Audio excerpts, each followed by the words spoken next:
Hello and welcome to the last video in our Northern Spain tasting box. This is for the Tamaral Crianza, the most full-bodied wine of the selection. This is a Tempranillo, which is the same grape as Rioja, but unlike Rioja, it's really only a region that's come to prominence in maybe the last 25, 30 years, which is surprising. It sort of lends itself well to viticulture. It's a high river valley. It's sufficiently far above sea level that it gets cold nights, which is why you can still grow grapes.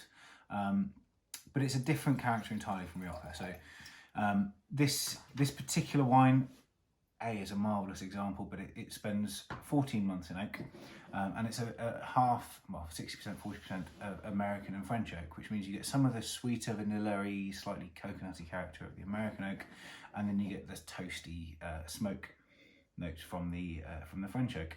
And this is 2016, so even though it spent quite a long time in barrel relative to many wines, it's also spent an enormous amount of time developing its character in the bottle, which is why you get some of those sort of slightly richer, slightly heavier fruit flavours. It's not the bright fresh fruit straight off the vine. It's a little bit cooked down. It's a little bit sort of sweeter and older. And actually, that really comes through on the nose. So you get a really deep indulgence. It's almost pulling you into the bottle, into the glass from the weight of it. And you can see, I mean, it's still a relative youth. It's purple around the edges. There's nothing to suggest that there isn't maybe 15 or 20 years of life left in this bottle. But nevertheless, it's worth having a go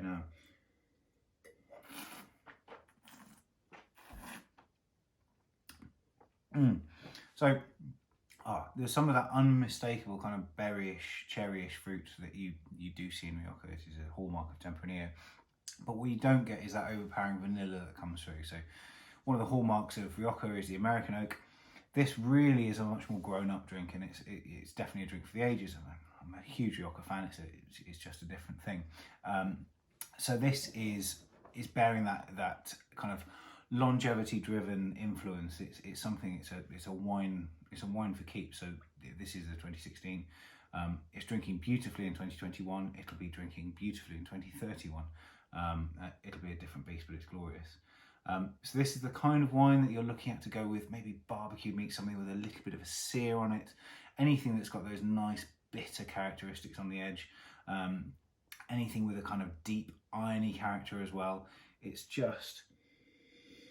got that sort of luxurious kind of duvet flavour that kind of comes over any sharp edges and just harmonises with everything. It's a wonderful wine. I wouldn't necessarily go with a salad, I wouldn't necessarily go with fish, but really with anything that's got a bit of bite to it and a bit of edge, it's a perfect partner because it just smooths off those rough edges, gives you something lovely and fruity to go on. I'm really looking forward to finishing off the rest of this glass. I'll leave you to enjoy yours. Cheers.